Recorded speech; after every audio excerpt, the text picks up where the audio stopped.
ഇത് എപ്സൻ്റെ പ്രിൻ്ററാണ് L3210. ഇത് നല്ല പ്രിൻ്ററാണ്. പ്രിൻറ്റിങ് ക്വാളിറ്റിയൊക്കെ നല്ല പ്രിൻറ്റിങ് ക്വാളിറ്റി ഉണ്ട്. നമുക്ക് 4 കളേഴ്സാണ് വരുന്നത്. ബ്ലാക്കിനാണ് 400, ബാക്കി കളേഴ്സിന് ഒരു 600 രൂപ വെച്ച് വരും 3 കളേഴ്സിന്. ഇത് ഹൈ ക്വാളിറ്റി പ്രിൻ്റാണ് നമുക്ക് ലഭിക്കുന്നത്. പക്ഷേ ഇതിൻ്റെ ഒരു മേജർ കംപ്ലൈൻറ്റ് സ്കാനർ യൂണിറ്റാണ്. നമ്മൾ DPI കൂട്ടിയിട്ട് സ്കാൻ ചെയ്യുമ്പോൾ സ്കാനർ സ്ട്രക്ക് ആവുക, 1-2 കംപ്ലയിൻറ്റ്സ് ഉണ്ടായിരുന്നു. കമ്പനി അത് കംപ്ലയിൻ്റാണ്. അത് കമ്പനിയിൽ പറഞ്ഞപ്പോൾ ഞാൻ 3 വാങ്ങിയായിരുന്നു.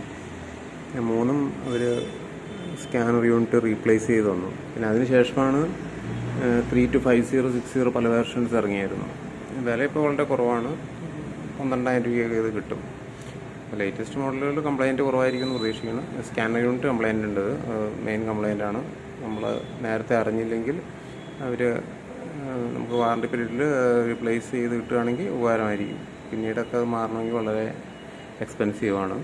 അപ്പോൾ അത് ഈ മോഡലുകളൊക്കെ എടുക്കുമ്പോൾ ഈ സ്കാനറിൻ്റെയൊക്കെ ഇത് നോക്കിയിട്ട് തന്നെ എടുക്കുക കേട്ടോ.